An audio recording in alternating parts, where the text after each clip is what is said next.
Fleet Commander Zixthala adjusted her sensory appendages as the massive viewscreen displayed the approaching human vessels.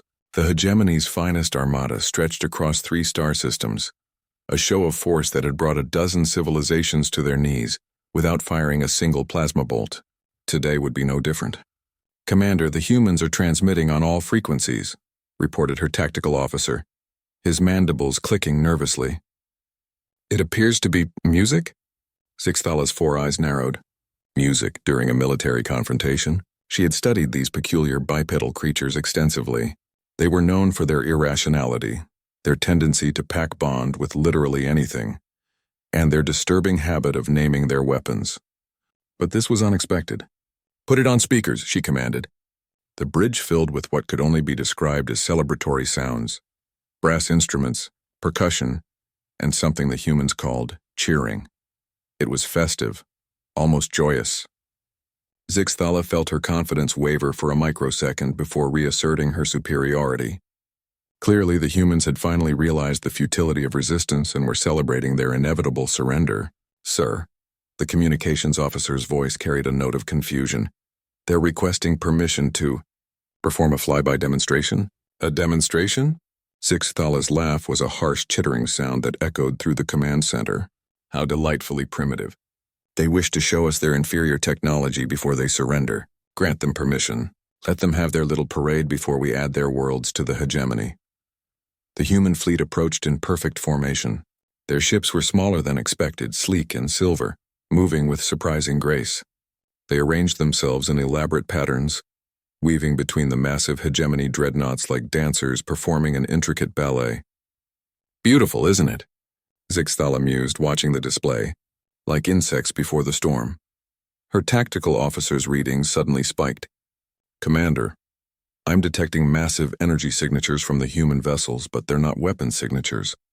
They appear to be deploying something." On the view screen, the human ships were releasing clouds of small, glittering objects. They sparkled in the light of the nearby star, creating a magnificent light show that drew appreciative sounds from several bridge crew members. The objects spread throughout the Armada's formation, drifting lazily between the hegemony ships like cosmic confetti. "How charming," Zixthala sneered. "They're giving us a fireworks display. Perhaps they think pretty lights will—" The first explosion cut her off mid-sentence. Then the second. And the third. And suddenly, space erupted into a symphony of destruction as thousands upon thousands of the decorative objects revealed their true nature. They weren't fireworks, they were mines. Sophisticated, ruthless, devastatingly effective mines that had been disguised as parade decorations. "Evasive maneuvers!" Zixthala screamed, but it was too late. The mines had been distributed with surgical precision throughout the entire Armada. Every ship was surrounded, trapped in a deadly constellation of explosive death. Her mighty dreadnought shuddered as proximity mines detonated against the hull. Warning klaxons blared as system after system went critical. Through the chaos, she could hear her communications officer shouting damage reports from across the fleet. "Flagship Dominion hull breach on 17 decks. Destroyer Vengeance, main engines offline. Carrier supremacy, life support failing." The human music was still playing. Zixthala watched in horror and grudging admiration as her unstoppable armada was systematically dismantled by what she had dismissed as a peaceful demonstration. The humans had turned their own parade into a weapon, transforming celebration into devastation, with a creativity that defied every tactical manual in the hegemony database. "Commander," her tactical officer's voice was barely a whisper, "we've lost 60% of the fleet. The humans, they're requesting to speak with you." The main screen shifted from the carnage outside to show a human face.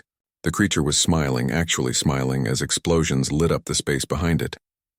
"Greetings, Fleet Commander," the human said with unsettling cheerfulness.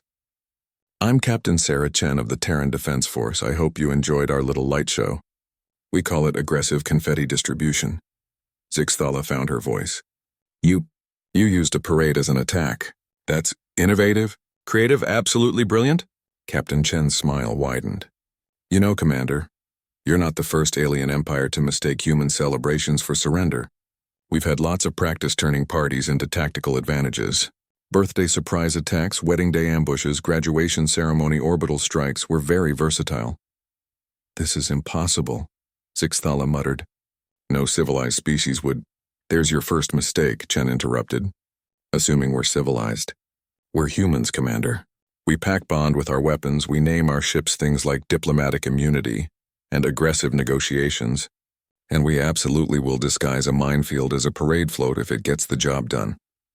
Around them, the last of Zixthala's once mighty armada was being reduced to scrap metal by mines that had been decorated to look like party favors. The hegemony will, Zixthala began. The hegemony will think very carefully before threatening human space again. Chen cut her off. We've sent the tactical recordings of this engagement to every major power in the galaxy. Consider it our way of spreading party planning tips. As her flagship systems failed around her, Zixthala realized she had learned a valuable lesson about humanity. When humans throw a parade, it's wise to check what's in the floats first. The most dangerous predator in the galaxy wasn't the one with the biggest teeth or the strongest armor. It was the one that could turn a celebration into a weapon and smile while doing it. The last thing she heard before her communications went dark was Captain Chen's cheerful voice. Thanks for attending our demonstration, Commander. We hope you found it explosive. The music played on as the remnants of the hegemony armada limped away, leaving behind a cloud of sparkling debris that continued to catch the starlight like the galaxy's deadliest confetti.